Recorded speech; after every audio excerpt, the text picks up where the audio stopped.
കഴിഞ്ഞ ദിവസം അഗർത്തലയിൽ വെച്ച് നടന്ന മലയാളി സമാജത്തിന്റെ ഓണം സെലിബ്രേഷൻ ഉണ്ടായിരുന്നട്ടാ. നമ്മളെ ഇൻവൈറ്റ് ചെയ്ത ഒരുപാട് മലയാളികളുണ്ട്. പിന്നെ അതുപോലെ എല്ലാവരും കൂടി പൂക്കളം ഇട്ട് അതുപോലെ തന്നെ പരിപാടിയും കാര്യങ്ങളൊക്കെ ഉണ്ടായിരുന്നട്ടാ.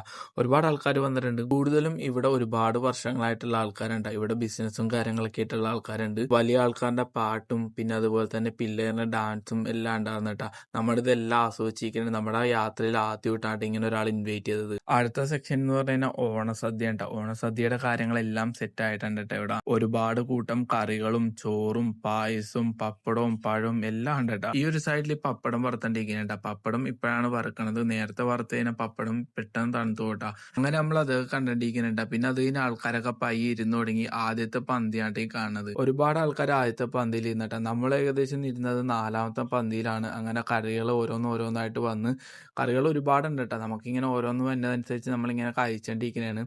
അതൊക്കെ കഴിഞ്ഞ് പിന്നീട് ലെമൺ റൈസ് സ്റ്റാർട്ട് ചെയ്തിട്ടാ. കാരണം ഭക്ഷണം കഴിച്ചിട്ടാണ് കലാപരിപാടികളൊക്കെ സ്റ്റാർട്ട് ചെയ്തത്. അത് കഴിഞ്ഞ് കസേര കളി, അങ്ങനെ ഒരുപാട് സംഭവങ്ങളൊക്കെ ഉണ്ട് കേട്ടാ. ഞാൻ സത്യം പറഞ്ഞാൽ വല്ലാത്ത രീതിയിൽ സന്തോഷമായി പോയി. കാരണം ഈ ഒരു പരിപാടിക്കൊക്കെ എനിക്ക് അറ്റൻഡ് ചെയ്യാൻ പറ്റുമെന്ന് ഞാൻ ഒട്ടും പ്രതീക്ഷിച്ചിരുന്നില്ല. അങ്ങനെ കസേര കളിയിൽ ആള് വിജയിച്ചിട്ടാ. അതിനുള്ള സമ്മാനവും കാര്യങ്ങളൊക്കെ അവിടെ കൊടുക്കുന്നതാണ്. അവസാനം അവരോടൊക്കെ നന്ദിയൊക്കെ പറഞ്ഞ് നമ്മൾ ഇവിടുന്ന് ഇറങ്ങണേട്ടാ. ഇങ്ങനെ ഒരു മനോഹരമായ ഒരു നിമിഷം നമുക്ക് നൽകി.